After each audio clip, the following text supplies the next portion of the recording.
માટે યોગ્યતમ વર છે અને એને પછી પોતાની દીકરી સાથે પરણાવી દીધા અને એ જ્યારે દીકરી સાથે પરણ્યા તો શું થાય, શેઠ થઈ ગયા.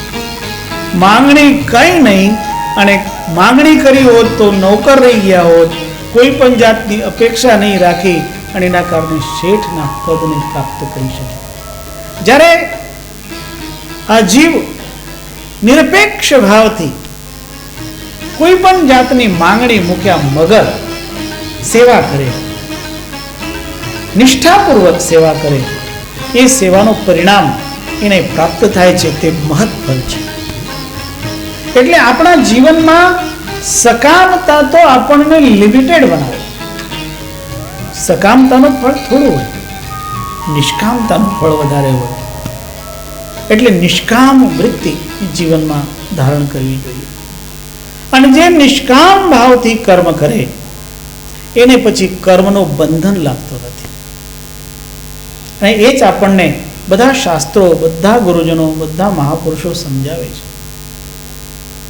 ઉપનિષદમાં આ જ વાણી થોડી બીજા રૂપે આવે. કુર્વન નેવેહ કર્માણી જીજીવિષેદ શતમ સમાહ એવમ ત્વયી નાન્યથે તોસ્તિ ન કર્મ લિપ્યતે. તમને કર્મનો લેપ નહીં લાગે. ક્યારે નહીં લાગે કે તમે એવી રીતે કર્મ કરો કે એ કર્મ પ્રત્યે તમે કોઈ પણ પ્રકારની આસક્તિ નહીં રાખો. કર્મ કરો. કુર્વન નેવેહ કરવાની જીજીવિષેદ શતમ સમા. 100 વર્ષ જીવવાનું છે, 100 વર્ષ કર્મ કરવાના છે, પણ એવી રીતે કર્મ કરો કે કર્મનો આપણને લેપ નહીં લાગે. અને એવું બને કેવી રીતે? એ કર્મનો લેપ આપણને ત્યારે નહીં લાગે જ્યારે આપણે એ કર્મમાં આસક્ત થઈને જોડાઈએ નહીં. ગુરુજનો આપણને સમજાવે કે કેવી રીતે તમારે અનાસક્તિયુક્ત કર્મ કરવાનું. અનાસક્તિયુક્ત કર્મ કરવાનું માધ્યમ છે કે પરમાત્માને માલિક માનવાનું, પરમાત્માને સૂત્રધાર માનવાનું. અને એ સૂત્ર એટલે દોરી જેમ જેમ ખેંચે, જેમ જેમ નચાવે તેમ તેમ નાચવાનું. કબીર સાહેબ પણ આપણને એમ કહે કે જે સૂત્રધાર છે એ સૂત્રધાર જ શ્રેષ્ઠ છે. એનું કહેવાનું, એનું આદેશ એ આપણને પાલન કરવાનું. માલિક આપણને નહીં બને. અને એને એક બીજો ઉપાય કહ્યું. બીજો ઉપાય શાસ્ત્રોમાં આપણને સમજાયું કે તમે એવી રીતે રહો જેવી રીતે નાટકના રંગમંચ ઉપર નાટકમાંના પાત્રો કામ કરતા હોય.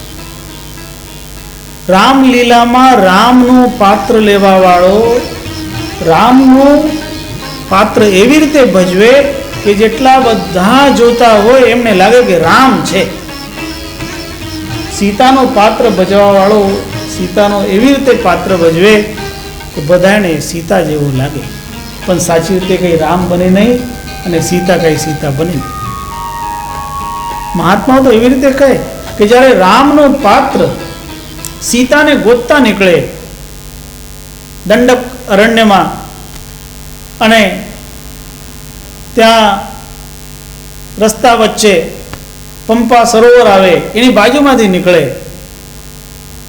જંગલની વૃક્ષની જે લતાઓ વગેરે છે એ લતાઓને પૂછે કે તમે સીતાને જોઈ? તમે સાંભળ્યું છે, ગોસ્વામી તુલસીદાસજીએ લખ્યું છે, હે ખગ હે મૃગ હે મધુકર શ્રેણી તુમ દેખી સીતા મૃગનયની. આવું પૂછે અને રડે, અને ચોધાર આંસુએ રડે. અને એને રડતા જોઈને જેટલા જોતા હોય ને બધા રડે. તમારે અનુભવ કરવો હોય ને તો એ સીતાજીનું ચરિત્ર જેમાં આવે એ ઉત્તર રામચરિતમનો પ્રસંગ, અને સીતાજીનું ચરિત્ર એના બાળકો લવ અને કુશ ગાય, અને તમે એને જુઓ, તમે એને સાંભળો, તમે એને જુઓ ને તમારા આંખમાંથી આંસુ નહીં ટપકે ને તો સમજો કે તમને રડાવે. અને જે સહૃદય હોય એના આંખમાંથી આંસુ પડે. તો એ દૃશ્ય કેમ બને? કારણ એ નાટકના જે પાત્રો હોય ને રિહર્સલ કરી કરીને પાકું કરે અને આપણને એવું પછી રડાવે. પણ પણ એ પાત્ર જ્યારે એ રંગમંચમાંથી બહાર ઉતરે ત્યારે એને પૂછો, તો એ રંગમંચ ઉપર કામ કરનારો પાત્ર પૂછે કે મારો અભિનય કેવો હતો, મારી એક્ટિંગ કેવી હતી? તો લોકો કહે તારી એક્ટિંગ તો ટોપની હતી. અર્થાત એક્ટિંગ કરતા હોય બધા, અને એક્ટિંગ કરે તો એને લેપ નહીં લાગે, એને દુઃખ નથી. એ સીતાની એક્ટિંગ કરનારને સીતાનું દુઃખ નથી, એ રામની એક્ટિંગ કરનારને રામનું દુઃખ નથી. અને એવી રીતે જગતમાં પણ આપણે આપણને મળેલું પાત્ર વ્યવસ્થિત ભજવીએ ને તો આપણને દુઃખ નહીં થાય. બસ આપણું પાત્ર વ્યવસ્થિત ભજવવા. શેક્સપિયર આ વાતને કહે કે આ વર્લ્ડ, આ દુનિયા એક રંગમંચ છે અને આપણે બધા એના ઉપરના નાટકના પાત્રો છીએ અને કોઈ દોરી સંચાર કરવા વાળો છે. બસ આ વાત આપણે પણ ધ્યાનમાં રાખવાની. પરમાત્માની ઈચ્છાથી બધું થાય. પરમાત્મા આપણાથી જે કરાવે એ આપણે કરવાનું. અને જ્યારે એવી રીતે આપણે એ સૂત્રધારને બધું સોંપી દઈએ,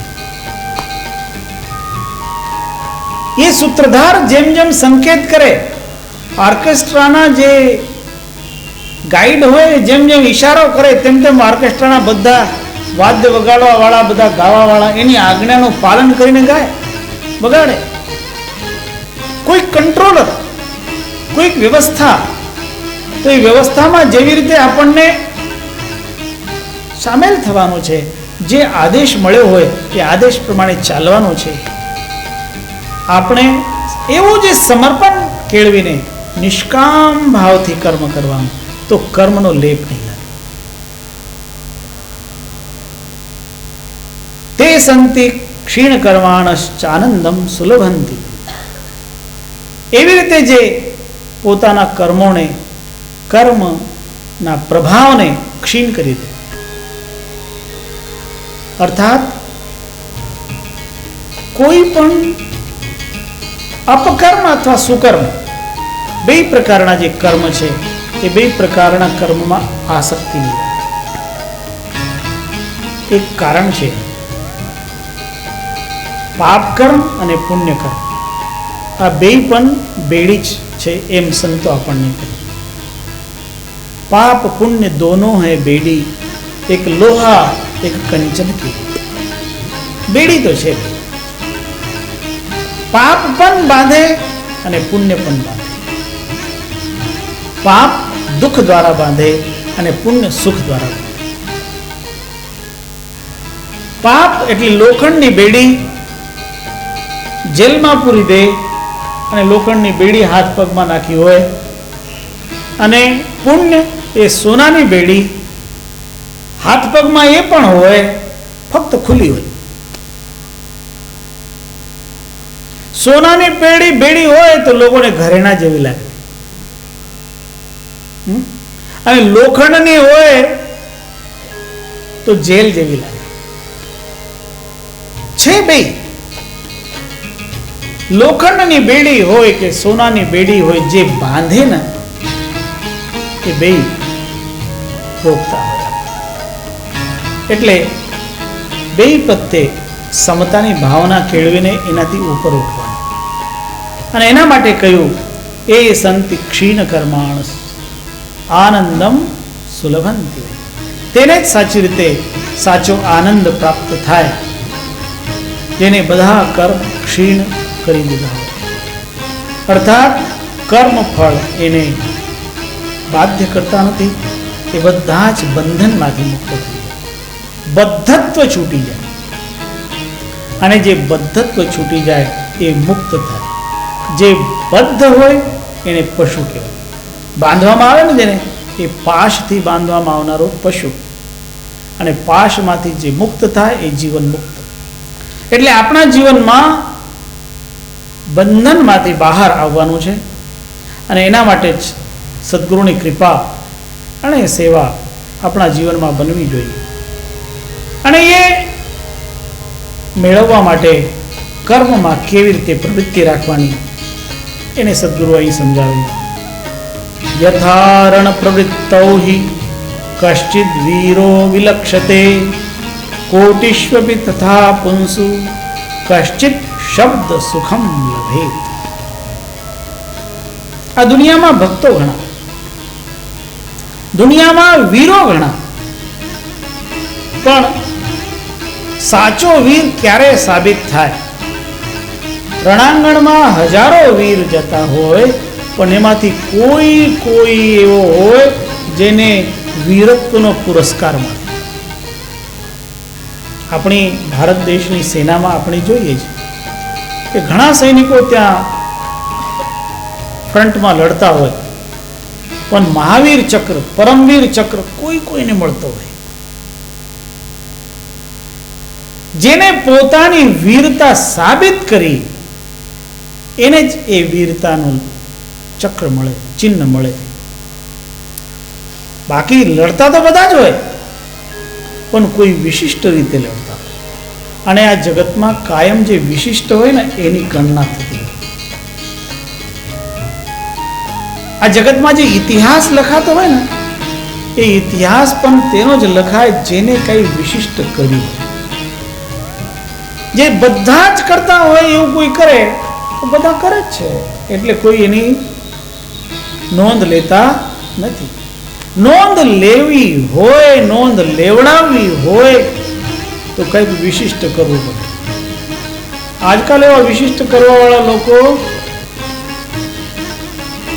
ગિનિસ બુક ઓફ વર્લ્ડ રેકોર્ડમાં નામ લખાવવા માટે બહુ કોશિશ કરે. અને ગિનિસ બુક વાળા પણ ત્યારે નામ લખે જ્યારે કંઈક જુદું કર્યું હોય. એમાં એવા લોકો હોય ઘણા તો લાંબા નખ વધારે, બીજા નહીં વધારે. હવે બીજાના નખની કોઈ ગણતરી ત્યાં નહીં હોય અને કોઈ ફૂટ 1.5 ફૂટ લાંબા નખ વધારે તો એની ગણતરી થાય કે આ ભાઈએ 1.5 ફૂટ લાંબા નખ કર્યા. ફાયદો કાંઈ નથી એમાંથી. નખ વધારવાથી શું ફાયદો? પણ પોતાનું નામ આવે કે ભાઈ કંઈક વિશિષ્ટ કર્યું, આવી વિશિષ્ટતાથી કંઈ ફાયદો નથી. સાચી રીતે એવું કરો જે વિશિષ્ટતાથી જગતનું કંઈક હિત થાય. હવે કોઈ નખ વધારે લાંબા તો એનાથી જગતનું શું હિત? કંઈક થાય વધારે લોકો. અને જે વધારતા હોય ને એક હાથના હોય નખ વધારે, બીજા હાથના નહીં વધારે. કારણ એક હાથના નખ એના 1.5 ફૂટ લાંબા થઈ ગયા હોય તો એનાથી કંઈ કામ થાય નહીં. અને એ નખને વારંવાર સાચવવા પડે કે ભાઈ ઊંઘમાં તૂટી ન જાય. તૂટવાની બીક, બહુ દુઃખી થઈને પણ વધારે કઈ જરૂર નહીં. હમણાં ન્યૂઝમાં આવ્યું કે એક છોકરી નાચવાની છે, નાચી રહી છે. એને નક્કી કર્યું છે કે બહુ લાંબા વખત સુધી એ નાચતા રહેવાની. નાચે અને લોકો ઘણા એને પ્રોત્સાહન આપવા ત્યાં હાજર થઈ ગયા. સારું છે, નાચે. પણ એના નાચવાથી જગતને શું ફાયદો?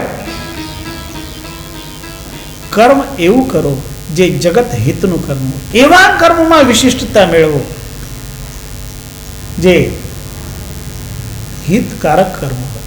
આવા જે નાના માત્ર વિશિષ્ટતા દેખાડવા માટેના કર્મ છે એ કર્મ બાંધતા હોય છે. એ કર્મ તો બદ્ધ બનાવે આપણને. અને બદ્ધ બને એટલે એની પાછળ અજ્ઞાન હોય. ભલે એની પાછળ મહેનત ઘણી હોય એની, પણ અજ્ઞાની બહુ મહેનત કરે. ઓછી મહેનત નહીં કરે અજ્ઞાની, ખૂબ મહેનત કરે. પણ એ મહેનતનું કોઈ શુભ પરિણામ નથી. એટલે આપણે